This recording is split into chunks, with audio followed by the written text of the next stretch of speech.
আসসালামু আলাইকুম গাইস, কি অবস্থা সকলের? আশা করি সকলেই ভালো আছেন। তো আজকে আমার ঢাকা থেকে রওনা দেওয়ার পালা। তো এখন যাব হচ্ছে গিয়ে আপনার ডাইরেক্টলি সাইদাবাস ধুলাইপাড় থেকে।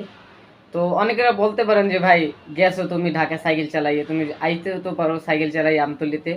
তো ভাই সম্ভব না, কারণ আমি পারতাম তো আমার কিছু মার্কেট করা হয়েছে, তো এই ব্যাগগুলো নিয়ে আমার আসাটা সম্ভব না। তো আশা করি সবাই আমার জন্য দোয়া করবেন যাতে সুস্থ সবলভাবে প্রসিড করি।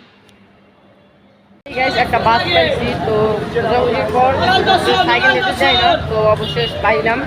তো 10:30টায় আমার গাড়ি। তো দেখা যাক কি হয়।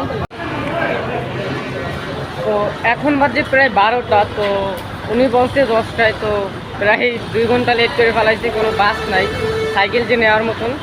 তো এই বাসটায় হচ্ছে গিয়ে আমি এখন সাইকেলটা নেব। তো আমতলি যাওয়ার পর হচ্ছে দেন আপনাদের সাথে শেয়ার করব। তো সবাই ভালো থাকবেন।